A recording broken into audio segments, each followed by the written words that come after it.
You're already familiar with the string data type, but JavaScript doesn't think of a string just as a big chunk of text.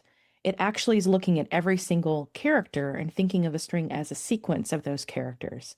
So we're going to look at the length property and talk about how JavaScript indexes each character and how we would access any particular character that we want using bracket notation. Let's start with the length property. We have a ship's name, Galactic Nova.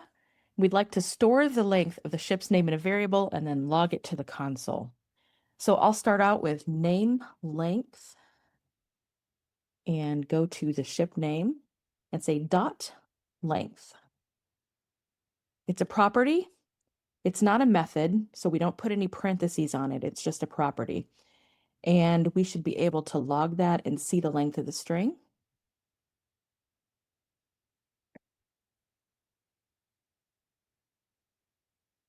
And we get 13, which is correct. Before we talk about bracket notation, we need to talk about zero-based indexing. The way that JavaScript tracks each character is in a sequence starting at the beginning, and instead of starting with the first character as index 1, it starts with index 0.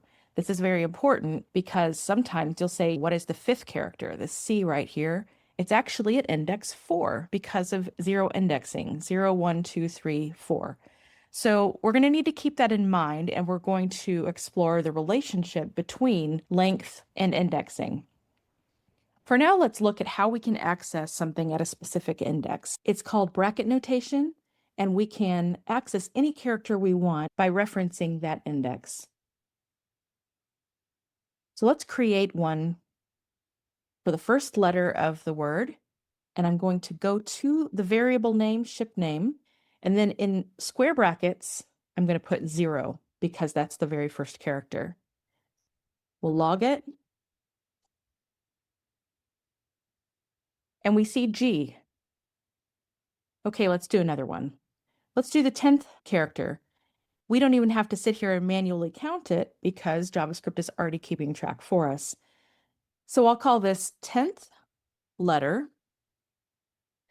go to ship name and access not 10, but 9 because of 0 being the first one.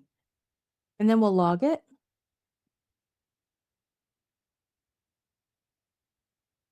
And we see that the 10th letter is capital N, which is the beginning of the word Nova. For this last one, we're going to find out how length is related to indexing. If we want to store the last character of the ship's name, we can do that just by doing a little bit of math with the length. I'll create a new variable to hold this, and we'll go to ship name. And then in the brackets, we could say, all right, if we knew what the number was, we could put it between the brackets, right? But we don't know what the number is, but we can calculate it using the length because we know if something is 0 indexed, the very last index is going to be the length minus 1 because of the 0. So we can just say ship name dot length minus 1, just like that. So we'll log this one. And we see the lowercase a that is the very last one. What happens if you reference an index that doesn't exist? Let's create a variable to hold ship name at index 99, and we'll log it and see what we get. Okay, so it says undefined because it can't find it.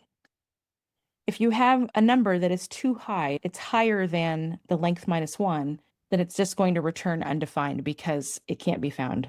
So this was a pretty short demo, but I just want to give you these building blocks because we're going to do a whole lot more with strings after this, but you need to have a handle on the ideas of length and zero-based indexing and bracket notation. Let me make a quick commit here, and then we'll talk about the practice.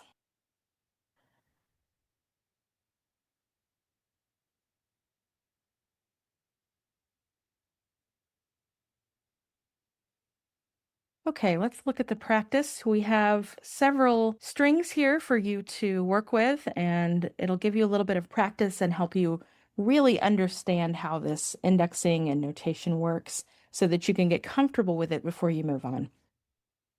That's all I've got for you. I will see you in the next one.